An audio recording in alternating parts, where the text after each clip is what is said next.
Welcome to Is Your Way in Your Way podcast, where your host, Cassandra Crawley-Mayo, helps you break free from obstacles and live life on your terms. Get ready to embark on a journey of self-discovery, empowerment, and inspiration. Tune in as we dive into captivating conversations with experts and explore topics that will ignite your passion and drive. Are you ready to unlock your full potential? Let's dive in. There to all of my listeners, and I'd like to welcome you to Is Your Way in Your Way podcast. And I am your host, Cassandra Crawley-Mayo. And for those new listeners out there, let me kind of share with you what this podcast is all about. It's actually about individuals who are stuck. And when I say stuck, you know that there's certain things in your heart or in your belly that you want to do, but you just can't do it. And you know how we dwell on what's our purpose, and we're so focused on trying to figure it out that we never get to it. Or you want to start a new business, or you want to be a doula, or you like to be promoted, or you may like to move somewhere. You may want to relocate. So there are a number of things. So this is an podcast that will enable you to have some self-reflection on the things we talk about, and even some personal development and some business development things that we're going to also talk about. And today, let me share what the topic is. It's about dying, death, and spiritual awareness. And I have a special guest on by the name of Gretchen Jones that you're going to meet in a few minutes. And in my book, for most of you who've read the book, I do have a chapter in there. And as you know, my chapters are love letters written to women. And this chapter is about dear women who have lost a loved one. So we're going to go a little beyond that. And Helen is going to just share some insight that she has in reference to the dying, the death, and spiritual awareness. Okay. Well, hello. I see you have Gretchen on the screen, and I have Gretchen Jones. So do I call you Gretchen? You can call me Gretchen, or there's just a lot of Helens in my family. Helen is my first name, but we're all named Helen, it seems. Oh, really? How interesting. Yeah. How interesting. Well, I'd like to welcome you to Is Your Way in Your Way podcast. It's a pleasure to have you as one of my guests. Thank you so much. I'm happy to be here. Yeah. Let me, I'm going to read your bio for my listeners, just so they can get a little background on you before we delve into our topic. Gretchen is a compassionate death doula, intuitive guide, and channeler dedicated to fostering spiritual consciousness and deeper connections. Through her work with the A-Team and Spirit, she helps others trust their personal experiences and embrace messages from beyond. She has a dual master's degree in arts, history, and theology, along with certifications in sound bowl therapy. Right? Is it Reiki? Reiki. And hypnosis. She offers a unique blend of knowledge and intuition. When she's not guiding hospice patients or teaching spiritual seminars, Helen enjoys life on her Texas ranch with her family and their beloved animals. She's also a #1 bestseller for Healing Whispers from Spirit Guides. So, well, from that, first of all, I'm going to ask her, now for me, there are quite a few doulas, but I always hear a doula in reference to somebody's pregnant, even a doula after the baby is born. And so many of you probably have not heard of a death doula. So before we get started, Gretchen, what is a death doula?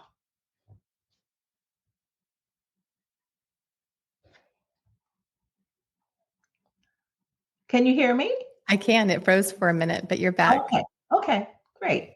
What's a death doula? So a death doula, like a birth doula literally means to help or guide or assist. And a death doula is someone who is helping those who are actively dying or maybe been diagnosed with a terminal illness to start the process of transitioning. So death doulas work with both patients and with families to guide them through the process of dying. Okay.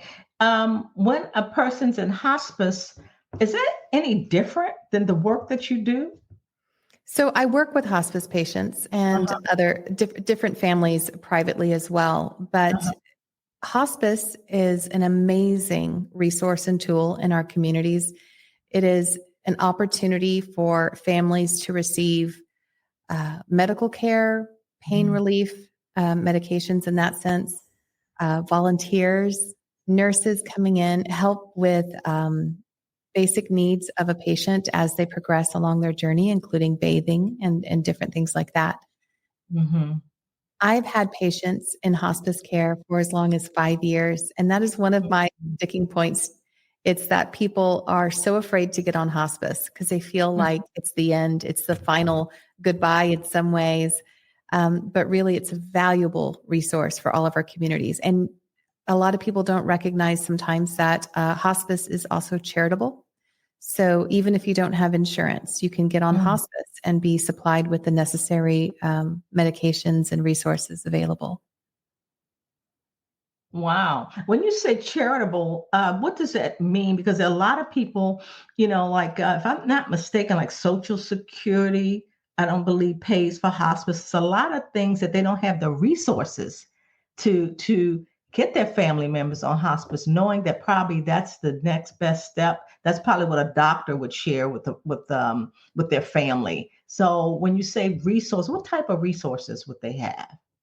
So for example, if they're a nonprofit most of the time, and if you don't have insurance or you have limited funds for hospice, you can qualify to still get hospice and everything. You get everything with it. So you have doctors come to home visits, right? So they'll come Mhm. out and visit you usually weekly, but that could vary based on the needs of the patient. Uh-huh. Nurses are several times a week. Okay. Volunteers, that's on whatever. Sometimes volunteers can come and sit with the patient so they're not lonely. Perhaps their loved Mhm. one has to go to work or needs to run to the grocery Yes. store or take a Okay. shower. Mhm. Being a Mhm. caregiver is very taxing. So Yes. hospice allows a little bit of relief in that sense for caregivers. Okay. So when there's an individual that would need those resources, they just go to a charitable organization, cancer, or what type of organization? Catholic or just get the So support? yeah, with hospice, it doesn't that the only thing you need is a doctor referral.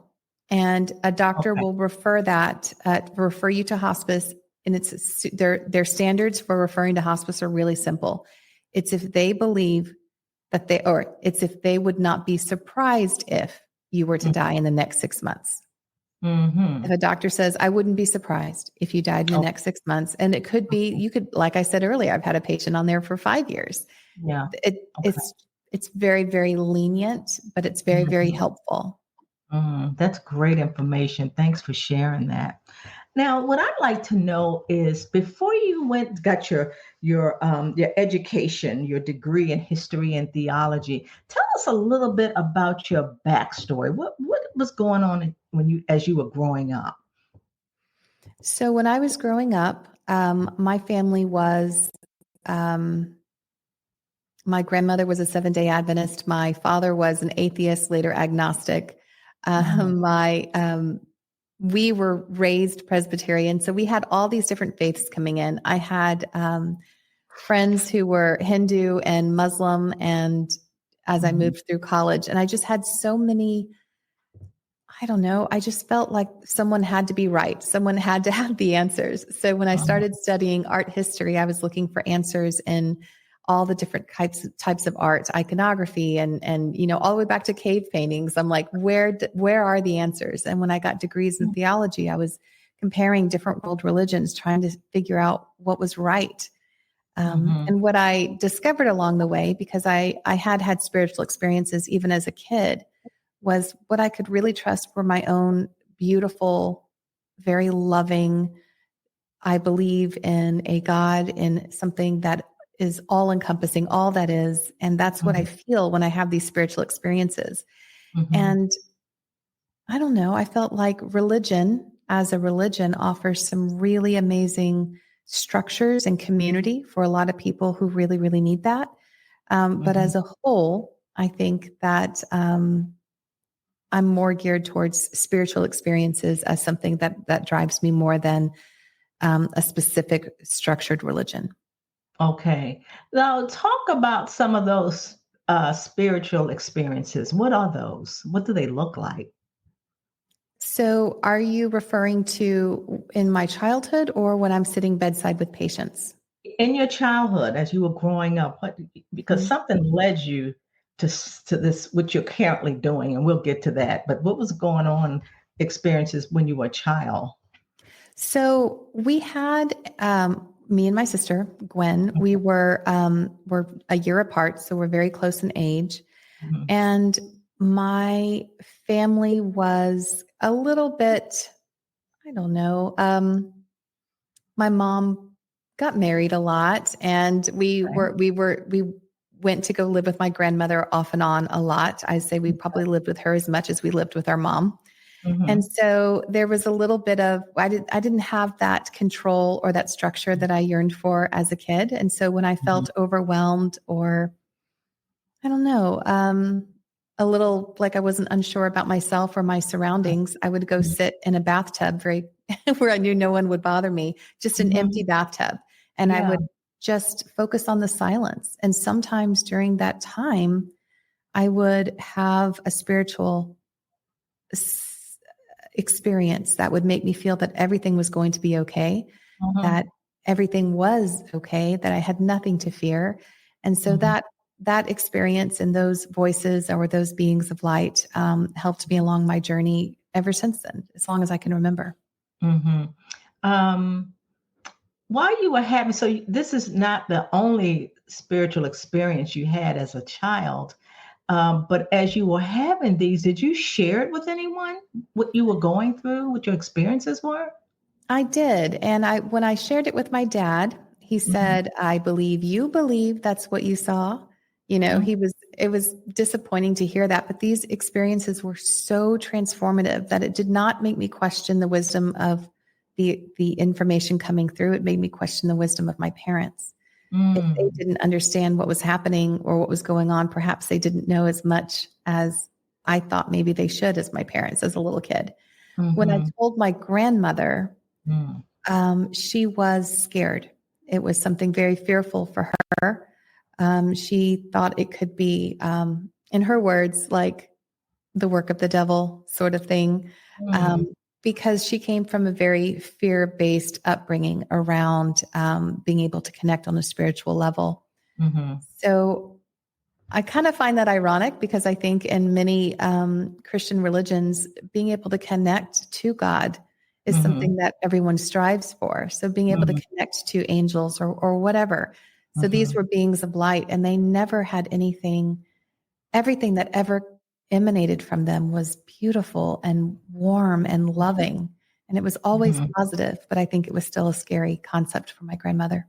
Yeah. So when you had these experiences, you believe did you believe it was God given to you or an angel or light?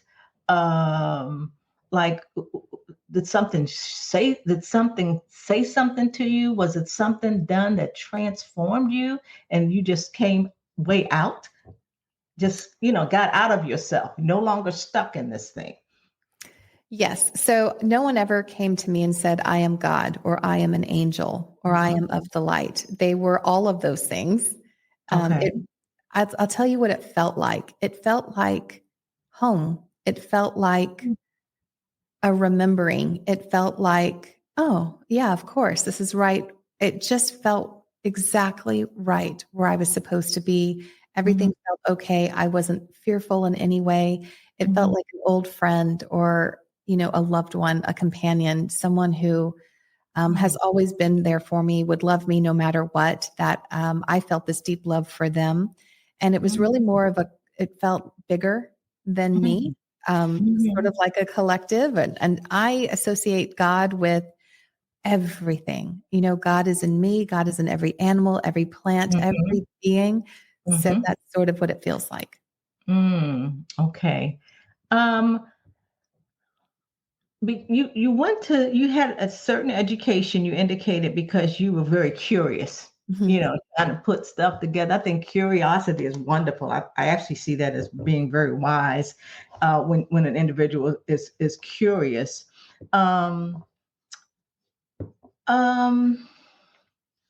Let's go into, okay, what made you, okay, let me ask you this. Why? Let me ask you your why.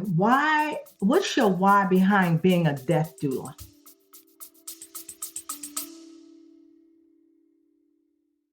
Ready to design your dream life? Join Cassandra Crawley-Mayo's Create and Design Your Best Life workshop. Break free from self-doubt and obstacles and step into a life of purpose and fulfillment. Click the link in the description to register now. Don't wait. Spaces are limited. Start living your best life today. So my father transitioned in 2015, and Okay. he was only in his 50s. So that's pretty young. And he passed away of cirrhosis of the liver. Okay. So his passing was unexpected from many members in my family. It was not for me. I'd had a vision 5 months before that he was going to be transitioning. And so I understood when it happened that it wasn't something unexpected. But my sister, Victoria, I have another sister, Victoria, she had not had closure with my father when he transitioned. And there was a lot of grief and anger and upset around that. And it was heartbreaking.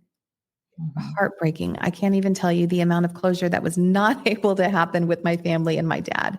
Okay. And when that happened, I thought, gosh, if I could change anything with anyone else, and it'd be a way to alleviate not having closure, not recognizing what's important at end of life, not taking the opportunity to be vulnerable and say what needs to be said. And so when I heard about I heard the certification for a death doula and what they do, I thought, this is my chance. This is my chance to work with families and patients so that they have closure at end of life. And we don't have to have a repeat of what happened with my family and my father. Okay. Interesting. You talked about, was it NDE, like near death experiences? So Shared death experience. Was it shared? Shared death, yes. Okay. So it's not near death, it's shared. Correct. Okay. Well, I won't ask this other question. Well, I find that shared death experiences have some similarities with NDEs, actually. Oh, do they? In what way?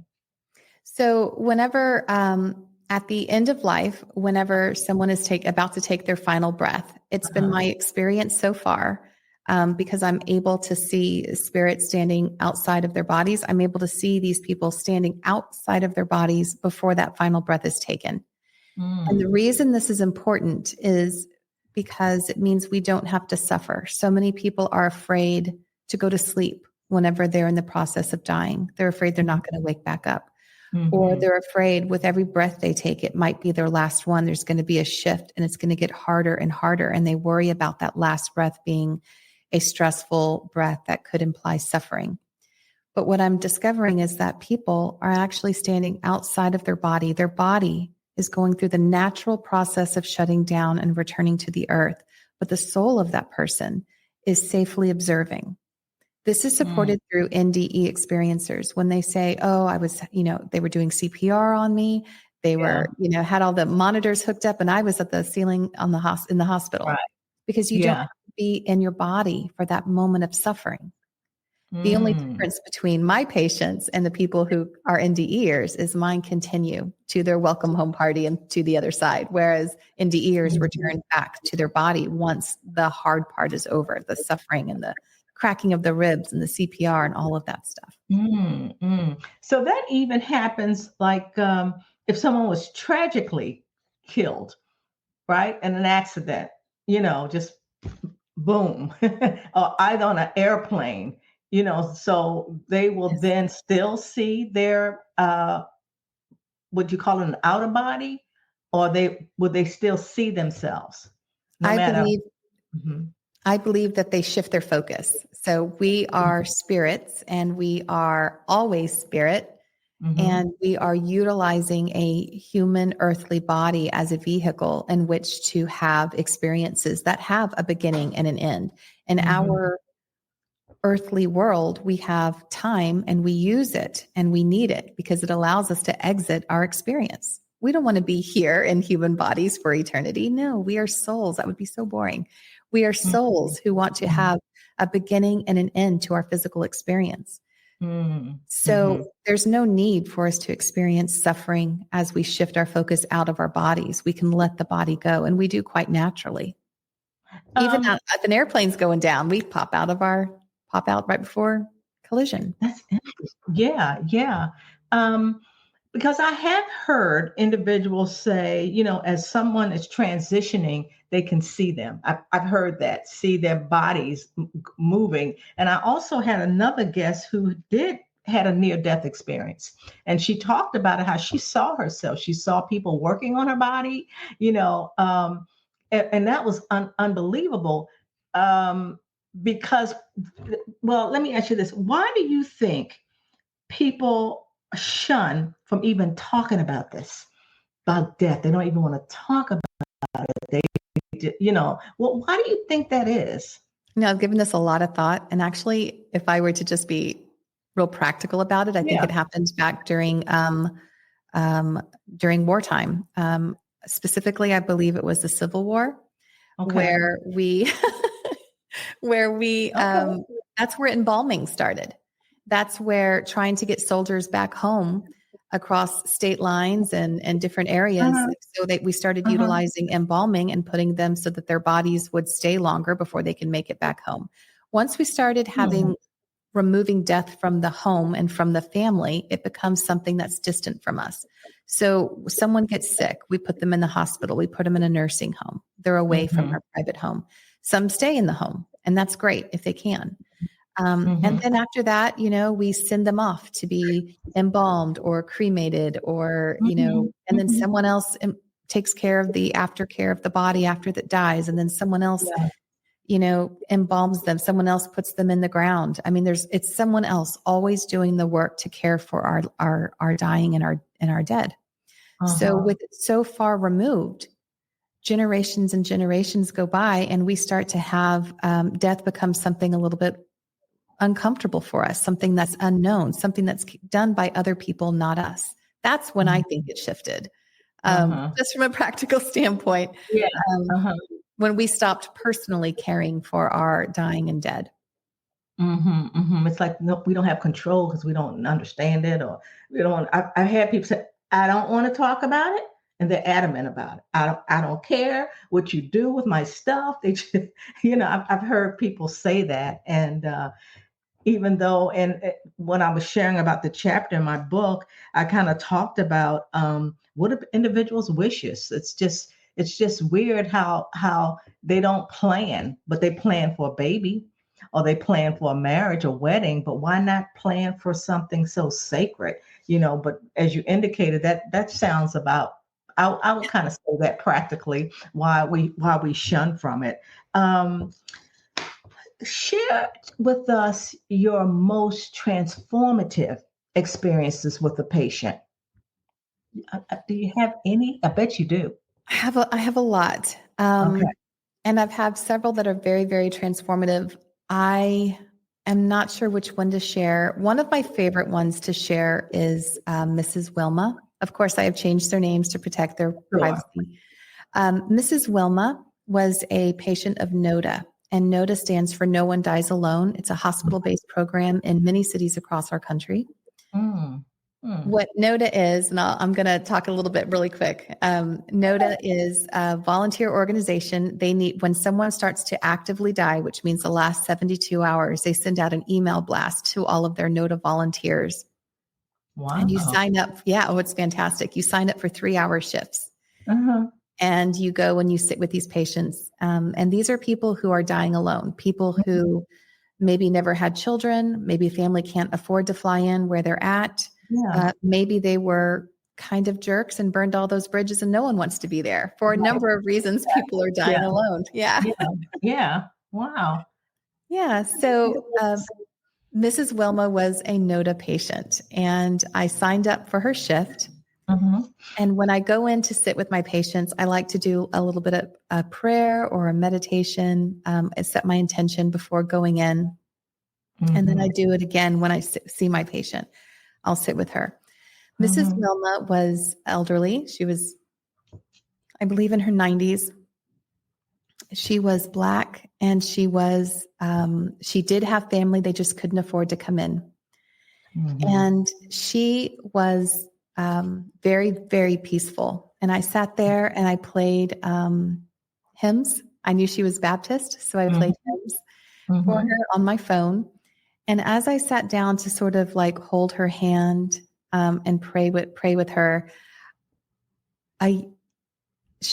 a young version of her walked in the room. At first, I thought it was a real person because it can feel so real sometimes. But she presented herself as around the age of 10 or 12 years old. And she also was in black and white. And that's a symbol for me when I see spirit in black and white. This puts them in the years of 1920s to 1969, respectively. And I think that's because my husband's a photographer, and those were the years of black and white photography. Yeah. So I think it's just my own symbol. So she appears, she was dressed in her Sunday best, and her hair was twisted in these cute little pigtails. And she walks over and takes my other hand. So my left hand is holding Mrs. Wilma's right hand in the hospital room, and she comes and takes my left hand. And as she does, the hospital transforms into like this forest. Into a what? Like a forest. I am aware that I'm still in the hospital holding physical Mrs. Wilma's hand, and I am also aware of being in a forest with young Mrs. Wilma. And without saying words, she's talking. And she's not using her mouth. It's just information coming in. And she says, do you see this one tree? She was showing me this tree. Like, do you see this one tree? This one tree is growing in this forest, and every root coming off of this tree believes it's an individual root. It's its own life. Every little root that's branching off of this other bigger root believes it's its own individual life. Every branch coming off this tree believes it's its own life. Every single leaf, it's its own life, but it isn't. It's all connected. All of it serving the greater whole of this tree. And when you look at this tree, it's all part of this forest. It believes it's its own tree, and yet it's not. It's part of this larger forest. You pull back even further, it's part of this larger ecosystem. We're all connected. We are all one. And that was what she was teaching. And she was teaching the importance of connection and self-awareness through connection. Yeah. But I also had this overwhelming sense when she was holding my hand of segregation, right? So she experienced segregation as a child, which is separation. Yes. And then she had separation from her family throughout her life. And then here she was dying alone. So it was almost as though this overarching theme of separation, the true beauty behind it was a lesson of connection and being unified. And so that was one of the profound experiences that I had with Mrs. Wilma. Wow. When you were telling that story and you talked about how you knew what her religion was, she was Baptist, and it made me remember a quote in the Bible that says, "I'm the vine and you're the branch," and you can't do anything if you're not stay connected with me. Also, it's like, then there's fruit on the branches as well. And when you talked about the connection part, I thought about in the Bible, it talks about how God says we're all one. If you're a believer, we're all connected. So I just find that interesting because we all have different perspectives. But if I didn't know what you shared about her faith, then that probably would not have even come up. But yet it's still all about connection, which you, to me, maybe was a lesson learned for you. I don't know, but I just saw it in the biblical standpoint of what she was, the word you said she shared. Yeah, that your perspective, not that she shared with you, but what you got out of that story. My interpretation of what she was sharing. Yeah, exactly. Now, you said before you go into a patient, you set your intention. What are your intentions different from each one, or are they basically the same? Basically the same before I go in. It is that I serve them for their highest and greatest good. And I've now changed that to that I be of service for the highest and greatest good of all involved, not just for them, right? So it should be everything connected. Exactly. So that is right. So that's what I do. And then when I see my patient, I just kind of sit down and pray. And I just send so much love to them. And then intuitively, I sort of let my prayers guide me after I'm sitting with my patient. Interesting. So the ones that you said, no one dies alone, but the individuals that have family that come and be with them and you're there. Have you ever had any hesitancy or reluctancy from those families? Because I see you have similarities for a hospice person, nurse, or whatever, but you definitely have different ways of doing things. You have what I call a gift. What about the families of those individuals? Are they resisting you? What are some of those experiences been like for them and for you? So I'm not medically trained, so I can't administer medication. So that's where I differ from a nurse. Okay. A death doula, this is a relatively new sort of position. Yeah. And I believe that it formed out of our changing healthcare that we have here in the West. Nurses now are required to do so much more paperwork than they had to do before. And so they're not able to spend as much one-on-one time with the patients as they used to be able to do, which I imagine is their favorite part. Yes. Yeah. Yes. So that's, I think, where the position sort of evolved. When I am working with hospice, or if I am hired as a private death doula for a family, it depends on who hires me. So sometimes I'm hired by the patient and sometimes I'm hired by the family. So if the family hires me, it's the patient that they felt that they couldn't get through to. And that can be a little more challenging. Okay. Okay. But it's very important to recognize that when you go in and sit with a family or a patient or both, that you know what their faith is.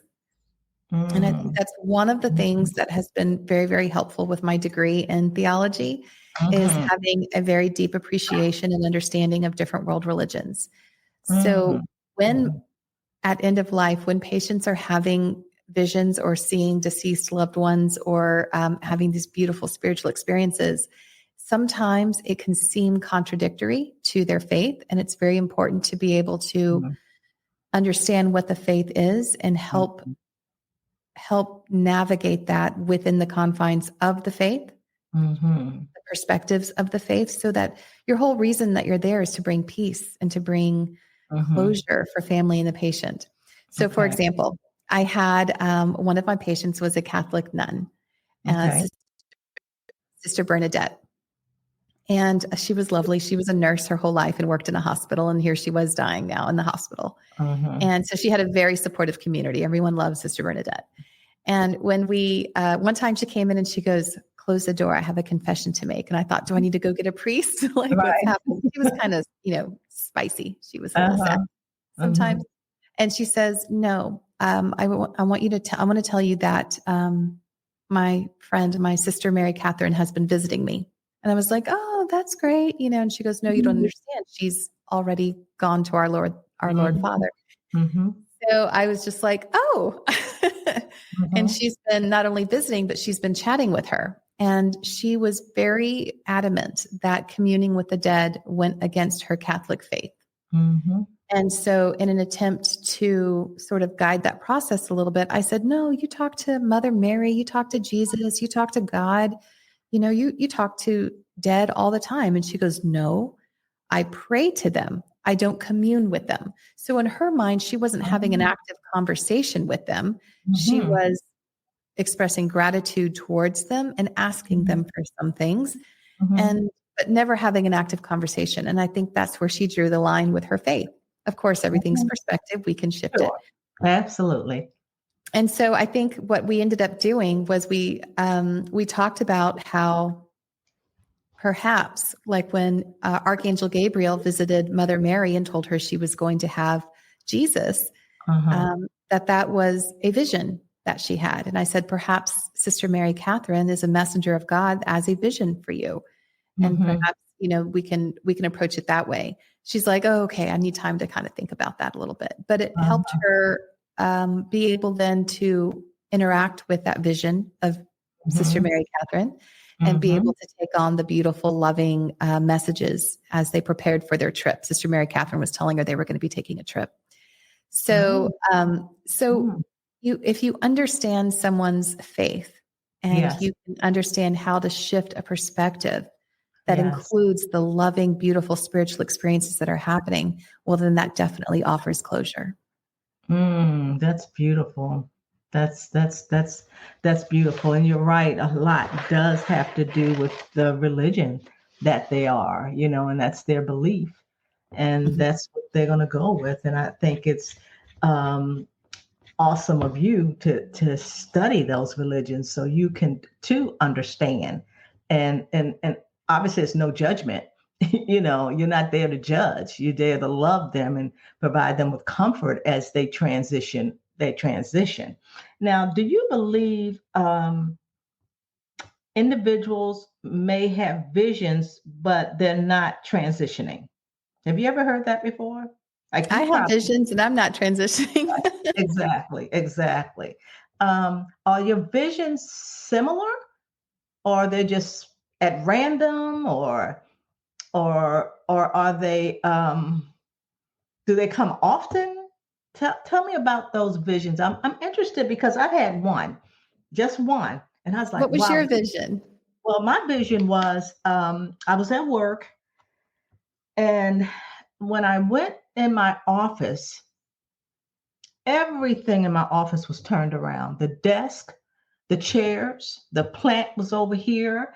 My desk was spotless. My drawers were spotless.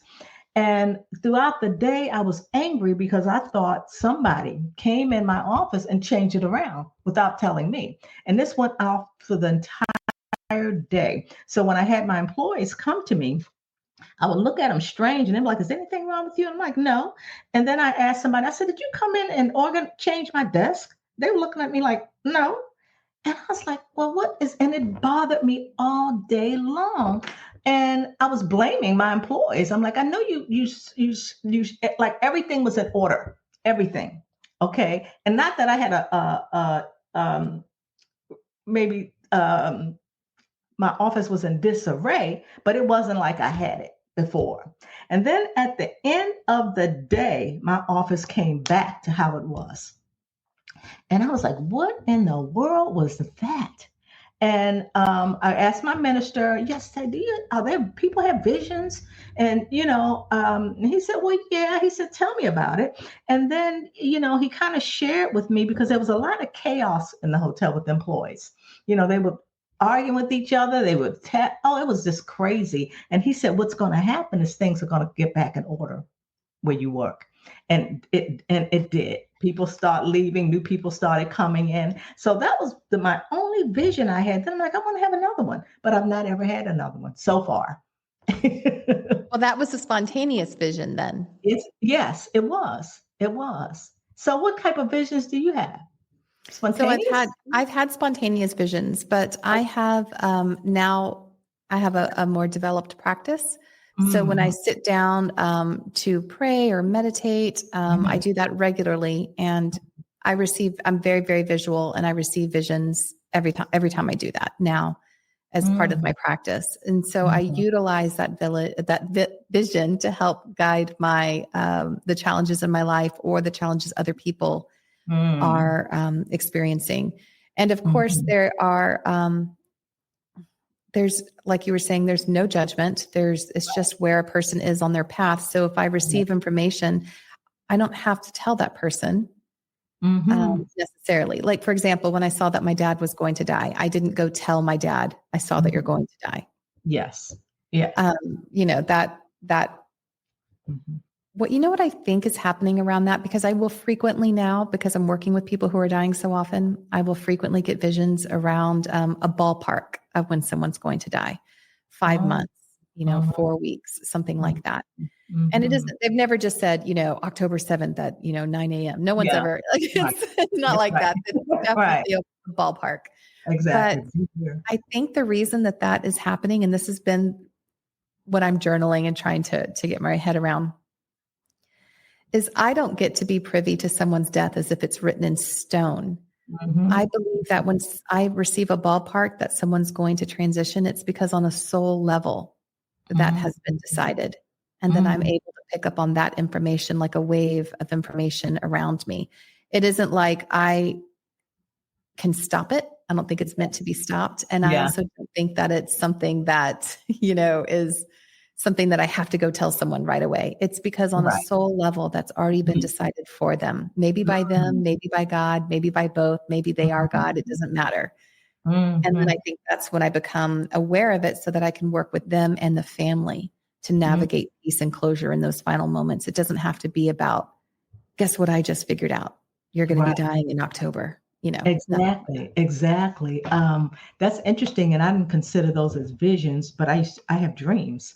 And I haven't had them lately like I usually do, but I would dream if somebody was going to pass, or I would dream if somebody was going to get a promotion, but I never would tell that person. And I don't know if I didn't tell them because maybe that wasn't going to happen, or I just felt that was something that I should keep to myself. And I would tell my mom, my mom said, "Oh, I believe you were born with a veil over your face." I don't know if you ever heard that. Like, no. Yeah. She said, "I think you were born with a veil over your face." I'm like, really?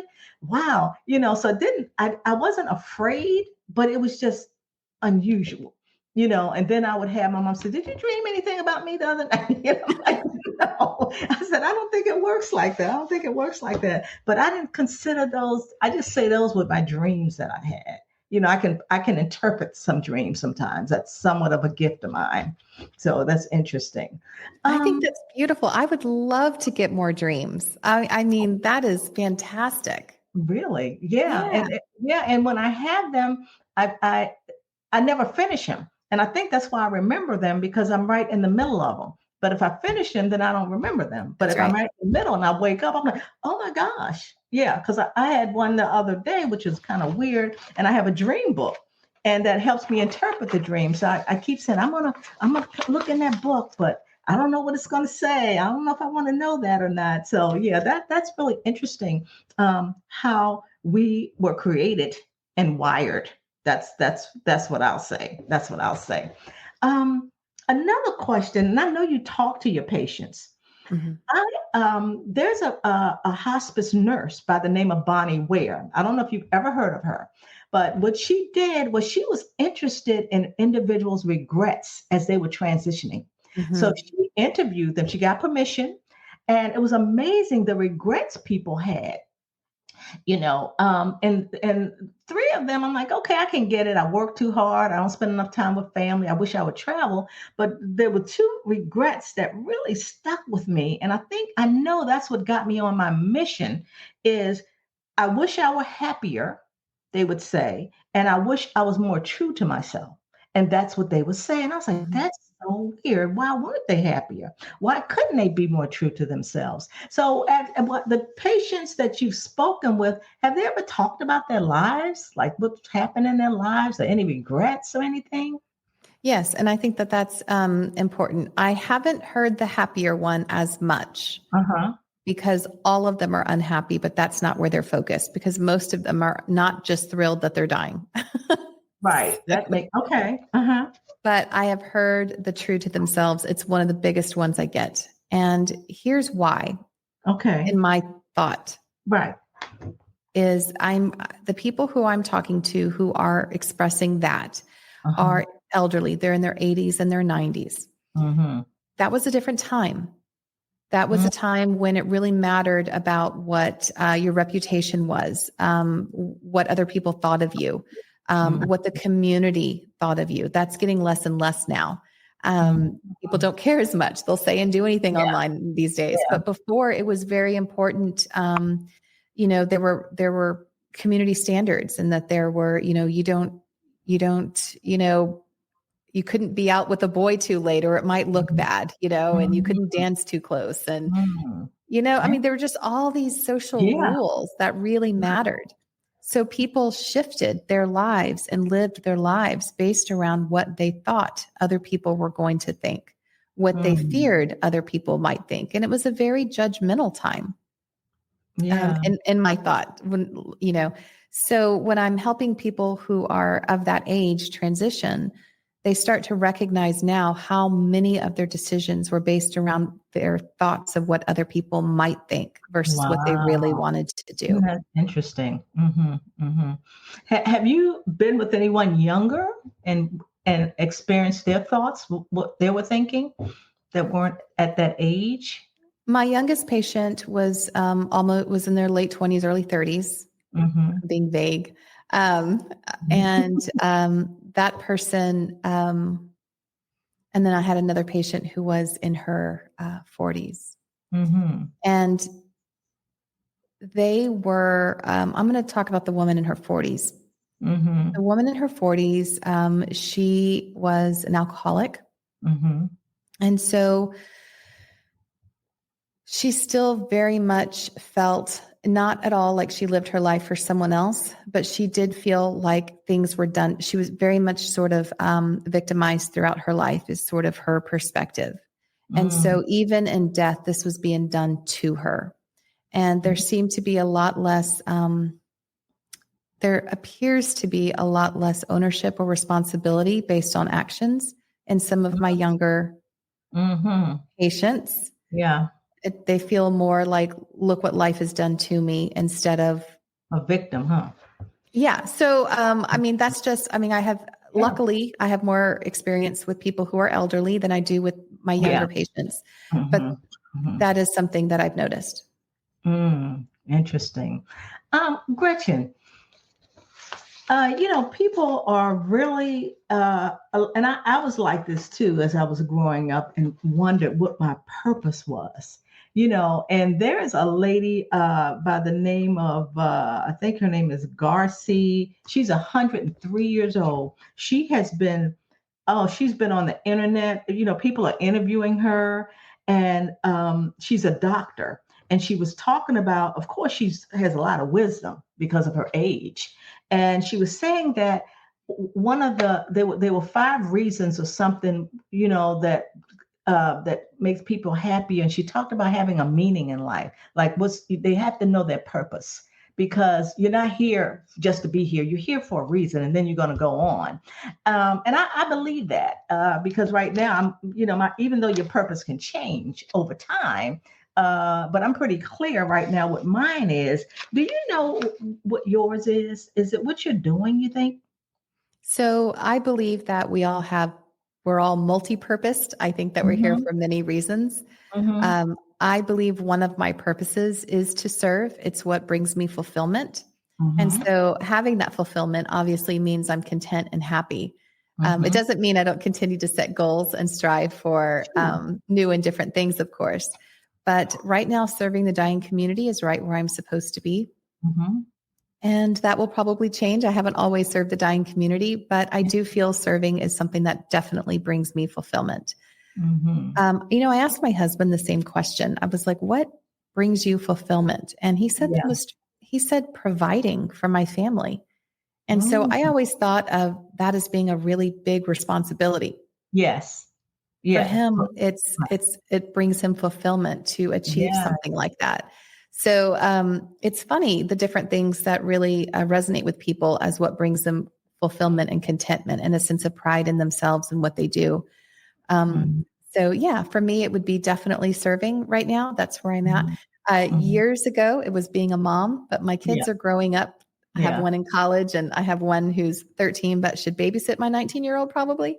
So she's she's my daughter. She's the 13. My son's the 19-year-old, and she'll take care of him.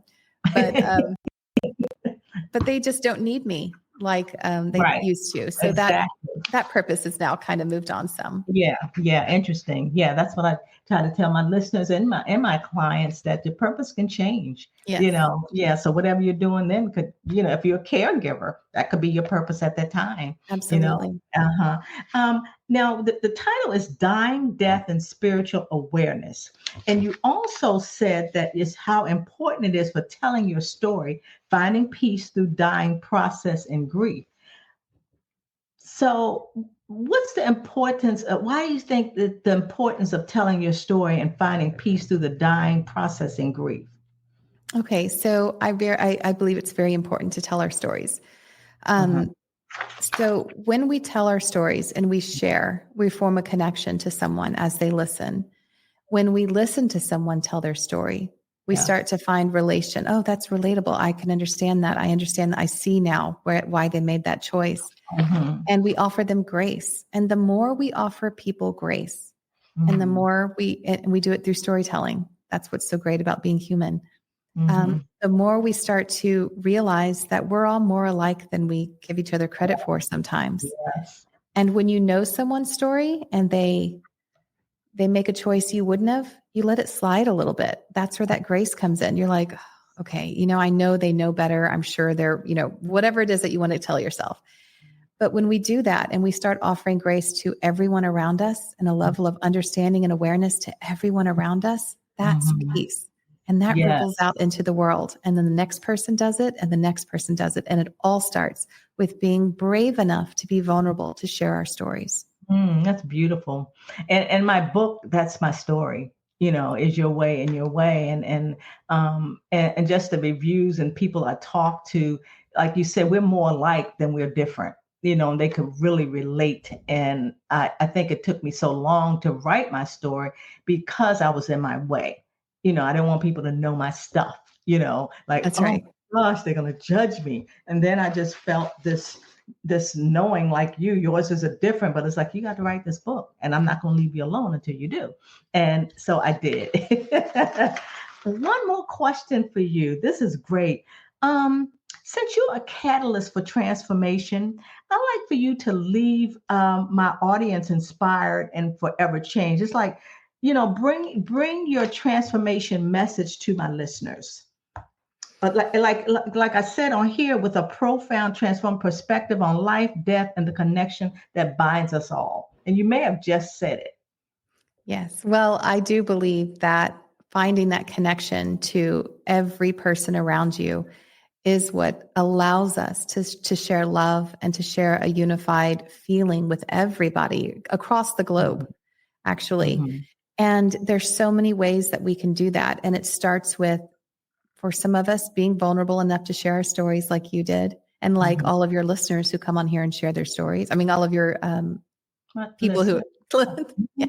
Yeah. Mhm. And for people to also recognize that everyone makes mistakes. Everyone has challenges in their lives, and we're not alone in that. And that's Yeah. part of the great part about being human is we get to have these challenges. That's one of the reasons I believe that we came here, to have this Mhm. experience.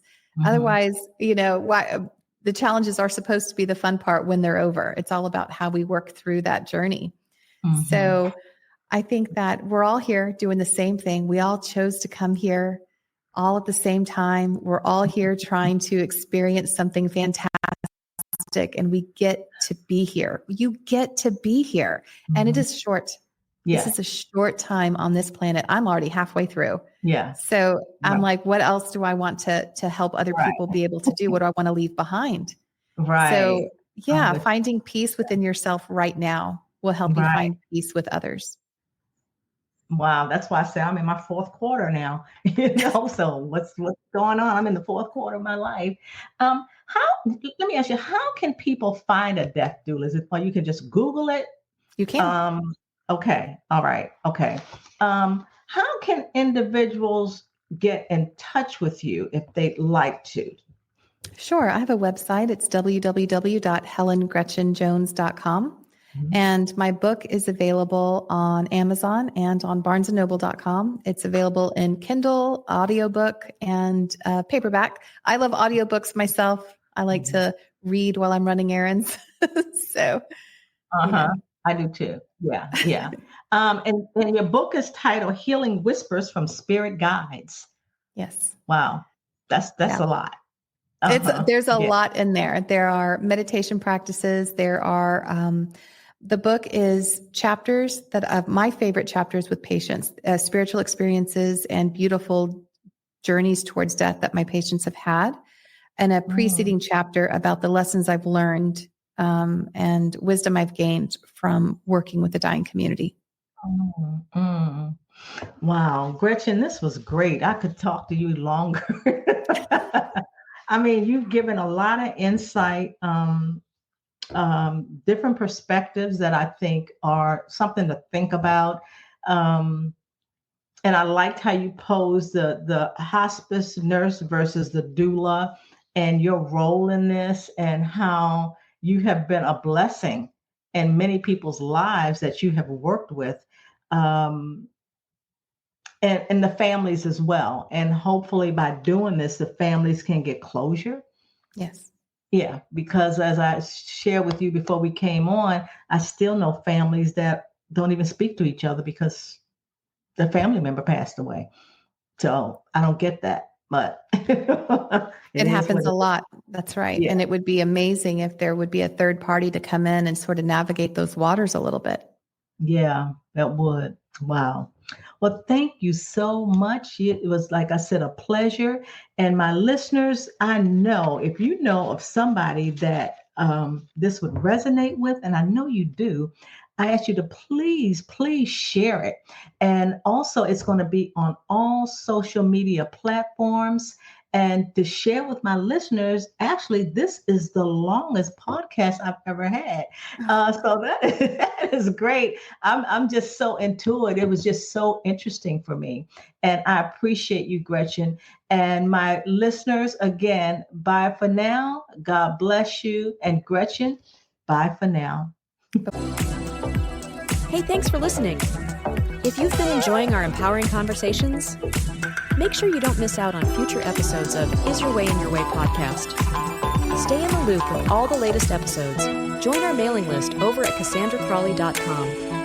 And before you go, hit that like button, share with your friends, and subscribe now.